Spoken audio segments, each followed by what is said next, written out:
जिस गन्ने से गुड़ इतना काला होता है उसकी चीनी इतनी सफेद कैसे हो गई? केमिकल्स उसमें डाले जाते हैं। और मैं एक चीनी मिल के अधिकारी जो मैनेजर है, मैं उनकी बात आपको बता रहा हूं। उन्होंने कहा कि मुझे लगभग 12 साल हो गए चीनी मिल में काम करते हुए, और जब से मैंने काम करना शुरू कर दिया चीनी मिल में, तभी से मैंने घर में चीनी लाना ही बंद कर दिया। मैं तब से अपने बच्चों को चीनी खिलाता ही नहीं हूं, जबकि नौकरी से सैलरी वहीं से मिलती है, मगर चीनी नहीं। मैंने कहा कि आखिर कौन सी घटना घटी जिसके कारण से आपने ऐसा किया?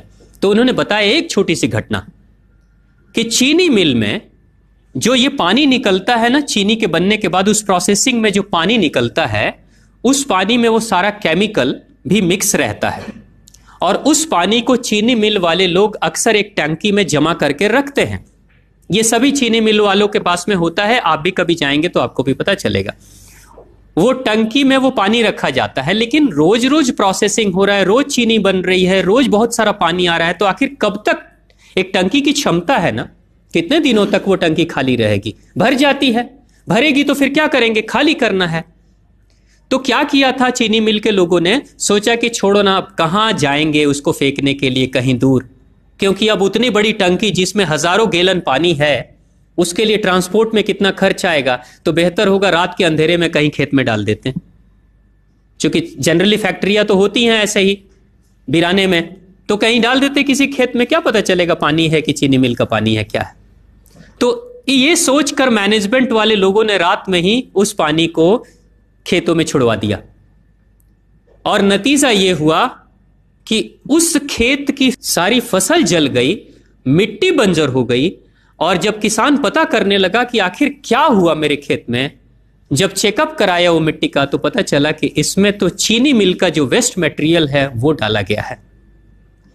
तब उसको खबर मिली कि हाँ, किसी स्टाफ ने बताया कि हाँ, हमारे चीनी मिल से ही पानी डाला गया था आपके खेत में, और पूरी मिट्टी बंजर हो गई। उसने केस कर दिया और चीनी मिल वाले को मुआवजा देना पड़ा लाखों रुपए। तभी से वो स्टाफ कहते हैं कि जो मिट्टी को बंजर कर दे वो इंसान के शरीर में जाए तो क्या करेगी। उसी के बाद से मैंने अपने घर में चीनी लाना बंद कर दिया। और सच्चाई है, लगभग अगर आप देखेंगे तो अंग्रेजों के आने के समय अंग्रेज पहला चीनी मिल इन्होंने भारत में ही लगाया था। पहला चीनी मिल भारत में ही अंग्रेजों का लगा, और अंग्रेजों ने चीनी की शुरुआत की। भारत के लोग गुड़ खाते थे, चीनी नहीं खाते थे। उन्होंने बहिष्कार किया, बिल्कुल नहीं, लेकिन चीनी और चाय पत्ती दोनों के लिए लोगों को तैयार किया गया था। चाय पिला पिला कर फ्री में चीनी के लिए तैयार किया गया, और चाय के लिए भी तैयार किया गया। अंग्रेज ने जब से यह शुरू किया है, और पिछले 50 वर्षों से हमारे समाज में चीनी खाने का प्रचलन बहुत तेजी से बढ़ा है, और उसी समय से भारत के लोगों के बच्चों के शरीर में कैल्शियम की कमी होनी शुरू हो गई है। अगर कोई मां, अगर कोई बहन जो गर्भवती हो, गर्भकाल के दौरान अगर चीनी का सेवन अगर कोई बहन कर रही हो, तो चांसेस ज्यादा होते हैं गर्भपात होने के। कोई मां अगर बच्चे के जन्म से पहले 1 साल पहले से ही चीनी छोड़ दे और सामान्य भोजन करे, अपना ही दूध बच्चे को पिलाए, और कम से कम 5 साल तक बच्चे को चीनी ना खिलाए, खुद को चीनी ना खिलाए, उस बच्चे को कभी भी ऑस्टियोपोरोसिस की समस्या नहीं हो सकती। कैल्शियम की कमी उसके शरीर में कभी नहीं होगी। चीनी जब जाती है आपके शरीर में, तो बाहर जब निकलती है तो अकेले नहीं निकलती, कैल्शियम लेकर निकलती है।